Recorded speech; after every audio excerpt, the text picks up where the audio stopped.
Berikutnya, saudaraku, kita bicara mengenai berkat yang kedua. Yang berkat yang kedua dikatakan, berkat kedua adalah milik pusaka mereka yang lemah lembut. Nah, bicara mengenai lemah lembut, nah, kelemah lembutan ini bicara mengenai ketundukan dan kesediaan berada di bawah otoritas dalam berbagai situasi. Orang yang lemah lembut adalah orang yang mudah dibentuk oleh Tuhan, bukan yang penampilannya kemana-mana bawaannya lembut, bukan. Kelemah lembutan itu bicara karakter, saudara, bukan cara ngomong, bukan cara jalan, ya. Tapi bicara mengenai karakter. Orang-orang yang bersedia tunduk dan bersedia menyerah di bawah pimpinan otoritas Allah dalam berbagai situasi. Kalau ada orang-orang yang hanya mau tunduk pada Tuhan pada saat dia diberkati dan pada saat sulit dia malah menantang atau malah mengeluh atau malah mempersalahkan Tuhan, orang-orang tersebut tidak memiliki roh kelemah lembutan. Kita tahu bahwa orang-orang manusia di dunia ini mengalami semacam pengalihan perhatian semenjak Eden. Karena semenjak Eden perlawanan manusia kepada Allah itu bentuk dari kekerasan hati dan kesombongan, dan itu jauh dari apa yang disebut dengan kelemah lembutan. Ketika manusia tidak mau submit di bawah otoritas Allah, di situ menunjukkan kelemah lembutan itu sudah hilang. Orang yang lembut hatinya sudah hilang. Dan karena itu janji Tuhan, berkat Tuhan buat mereka-mereka yang mau tunduk dalam situasi apapun. Alkitab katakan di dalam ayat yang kelima, berbahagialah orang yang lemah lembut, karena mereka akan memiliki bumi. Bumi dalam hal ini, saudara-saudara, bukan mereka menjadi penguasa-penguasa politis, tetapi yang dimaksud di sini adalah pemerintahan Tuhan kelak akan tampak secara nyata bagi mereka yang merindukannya dan yang menantikannya. Artinya, saat ini mungkin mereka karena kebenaran harus mengalami aniaya. Tapi mereka tidak mundur dari ketundukan mereka akan Tuhan. Tuhan bilang, kelak, kamu-kamulah yang akan mengatur dan mengelola semua.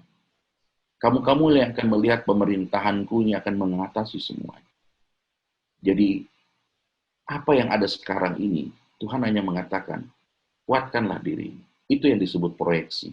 Tuhan sudah bilang bahwa di masa datang Tuhan akan melakukan ini. Lalu apa yang harus kita lakukan sekarang? Apakah kita cuma menanti? Justru perkataan-perkataan ini Tuhan katakan berbahagialah. Ya. Kalau mungkin saya lihat ini sudah pembahasan yang ketiga ya atau keempat ya dari awal. Sebab ucapan berbahagialah ini memang ajaib. Karena ini diucapkan oleh Yesus, kata yang dipakai itu adalah makarios atau digunakan makarioi. Makarios itu artinya situasi di mana Anda dan saya diminta untuk bersukacita pada saat Anda punya sukacita itu tidak ditentukan oleh lingkungan sekitar kita. Ya, kalau di dalam teks-teks lainnya itu digunakan kata sukacita atau joy, maka salah satu buah roh itu adalah sukacita, bukan kesenangan. Kalau kesenangan itu happiness.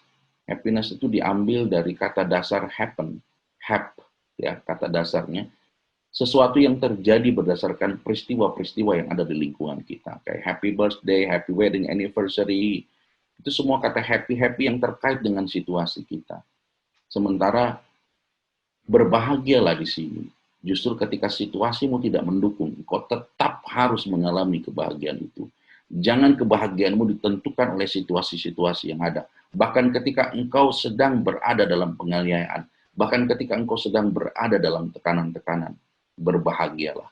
Jenis sukacita seperti ini yang disebut dengan sukacita surgawi. Ada lagu yang bilang betul, mungkin Bu Wilma tahu ya, terima sukacita surga. Nah, sukacita surga itu bukan pada saat gajian lagi ada. Bahkan pada saat lagi kekurangan segala pun, itu yang disebut sukacita surga. Karena sukacita surga itu nggak bergantung situasi. Sukacita surga itu adalah kekuatan yang membuat orang tetap kuat ketika berada dalam situasi yang sama sekali tidak. Yang berikutnya, saudaraku, berkat yang ketiga adalah yang diambil dari ayat yang ke-9, berbahagialah orang yang lapar dan haus akan kebenaran karena mereka akan dipuaskan.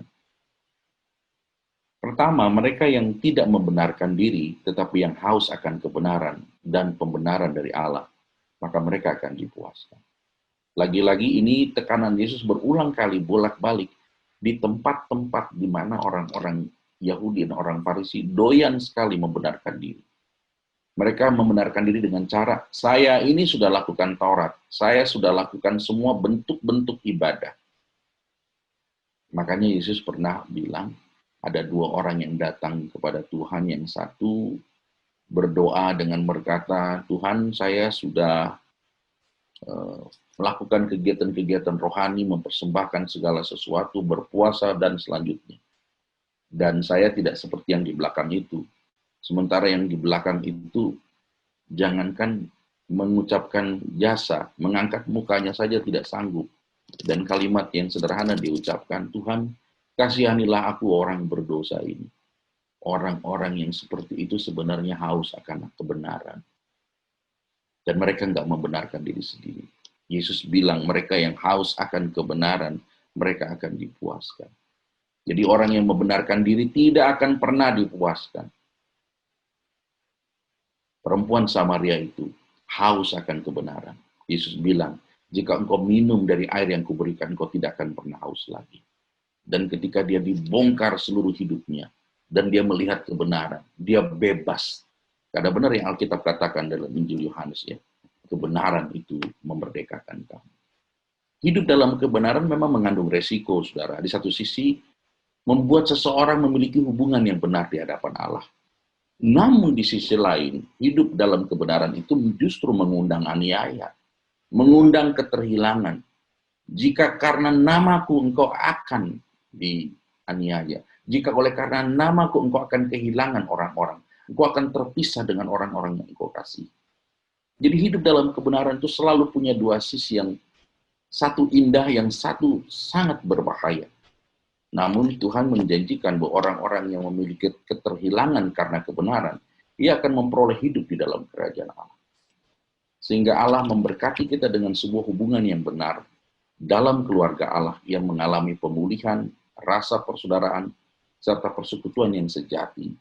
Komunitas yang saling memperhatikan, yang mengasihi, menyembuhkan, dan saling melayani. Artinya, hubungan kita, kalau hubungan kita dengan Tuhan dibenarkan, maka hubungan kita dengan sekitar kita juga menjadi benar. Ada banyak orang berusaha untuk merasa diri benar, sehingga tidak pernah membereskannya dengan Tuhan, dan tidak membereskannya dengan sesama, tetapi tetap ingin terus berada di dalam kerajaan. Ini fatal. Fatal sekali. Makanya ada banyak kita di dalam pelayanan itu seringkali melayani sambil terluka. Bukan lagi melayani sambil, bukan melayani bukan sampai terluka, tapi melayani sambil terluka. Terus menerus itu, ya. Padahal harusnya luka itu harus dibereskan. Dan cara satu-satunya adalah dengan membiarkan kebenaran Allah mengoreksi hidup kita. Disitulah letaknya kita tidak berusaha membenarkan diri dan menyalahkan orang lain. Orang-orang yang haus akan kebenaran, mereka akan dipuaskan. Yang berikutnya, saudaraku, diambil dari ayat yang ke-7, berbahagialah orang yang murah hati, karena mereka akan beroleh kemurahan. Kemurahan hati ini melampaui kehidupan yang taat secara religius. Boleh saja orang kelihatan taat, boleh saja kelihatan orang beribadah, tapi belum tentu orang itu memiliki kemurahan hati. Sinclair Ferguson mencoba menceritakannya dengan menghubungkannya, lalu cerita orang Samaria yang baik hati. Ketika yang lewat justru imam, orang yang beribadah, justru dia religius dan taat, sayangnya dia tidak punya kemurahan hati.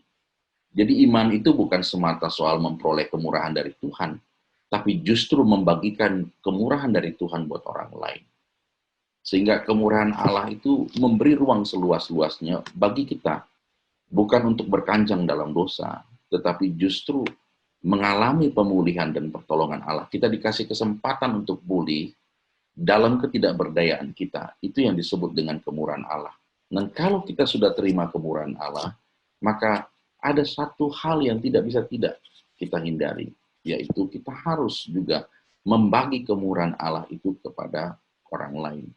Ada perumpamaan juga soal hal itu ketika ada seorang yang berhutang pada raja, dan dia berkata kepada raja, "Raja, ampunilah saya tidak bisa membayar." Maka raja membebaskan dia dari hutang. Tetapi kemudian ketika dia sendiri mengutangi orang lain, dan orang lain itu tidak bisa membayar, dia bukannya karena sudah dapat kemurahan hati dari raja, dia juga ikut terdorong ya untuk juga memberikan kemurahan hati kepada orang lain. Dia malah menuntut orang lain untuk membayar, kalau tidak orang itu akan dihukum. Mendengar itu, raja marah dan bertindak sangat keras terhadap orang itu. Ini ingin menunjukkan bahwa orang yang punya kemurahan hati, mereka juga akan beroleh kemurahan. Namun, dimulai dari kita merasakannya, karena kemurahan hati itu bukan ide kita. Kita mendapatkan kemurahan hati pertama kali dari Tuhan. Dan sesudah itu, kita membagikannya kepada orang lain. Selanjutnya, saudaraku, dikatakan di dalam ayat yang ke-8, berbahagialah orang yang suci hatinya, karena mereka akan melihat Allah. Berkat yang selanjutnya adalah orang itu bisa melihat Allah. Kesucian hati merupakan kunci seorang memiliki hak istimewa berelasi dengan Allah. Saudara, kalau baca di Mazmur dikatakan, siapakah yang boleh naik ke gunung Tuhan? Orang yang suci tangannya dan yang suci hatinya. Suci tangan dan suci hati itu membuat seseorang memiliki privilege ya berelasi dengan Allah. Kesucian hati itu membuat seseorang bisa melihat Allah melalui Kristus. Di zaman itu, Yesus berkata, jika engkau melihat aku, engkau sudah melihat Allah. Para murid akhirnya bisa melihat. Tapi ahli Taurat dan orang Farisi, mereka bilang, itu penghujatan. Kamu pikir kamu siapa? Kenapa dua kelompok manusia ini berbeda cara pandangnya? Karena para murid sudah disucikan hatinya, sementara ahli Taurat orang Farisi itu hatinya penuh dengan kebusukan, sehingga mereka tidak bisa melihat Kristus yang merupakan cermin daripada Bapa. Hanya orang-orang yang suci hati yang bisa melihat Allah.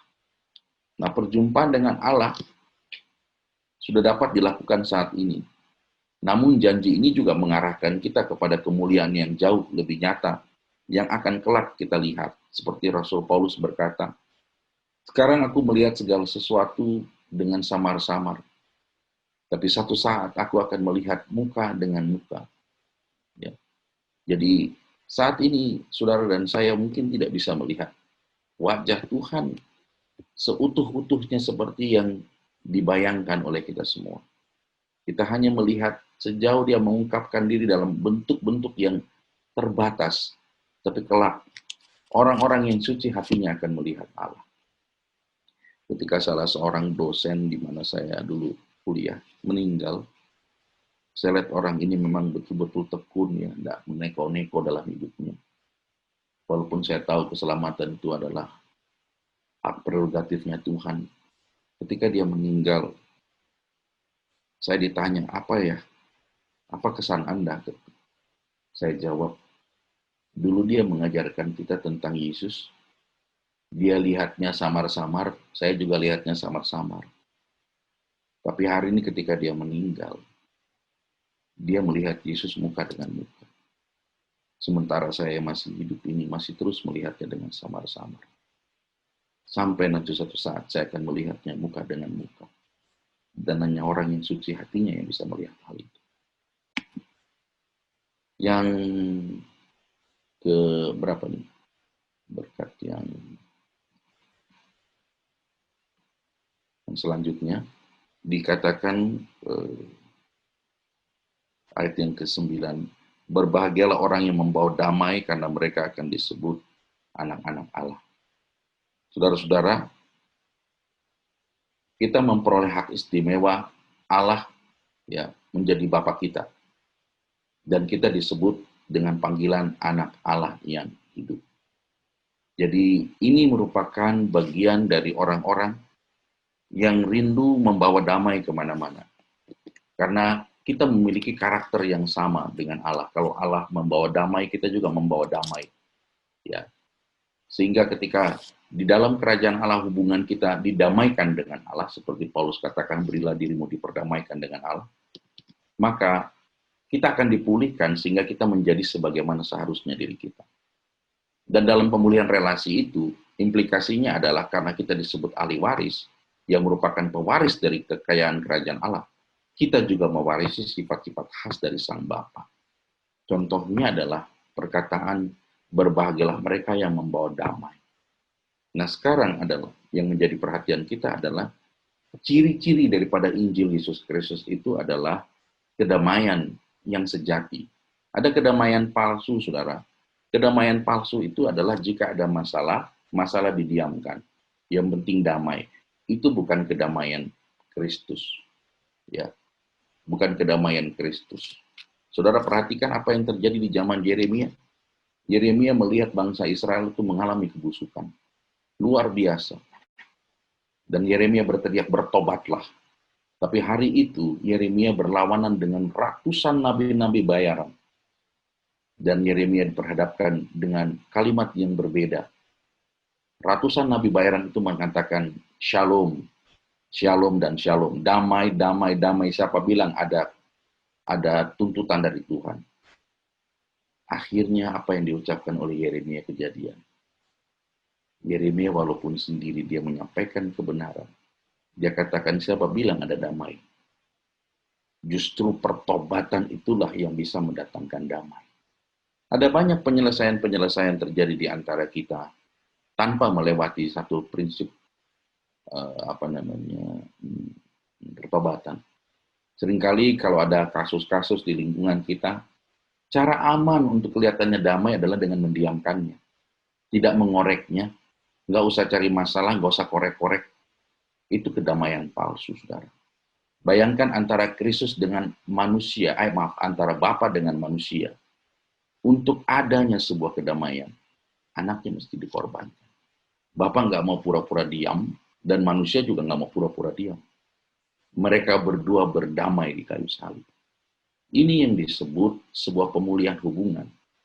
Bapa membereskannya, anak membereskannya, dan kedua-duanya akhirnya yang satu disebut sebagai Allah Bapa kita, dan yang satu lagi disebut dengan anak-anak Allah yang hidup. Demikian yang bisa saya share mengenai bacaan yang kita ambil dari Sinclair Ferguson tentang berkat di masa yang akan datang dan berkat di masa sekarang. Tuhan berkati.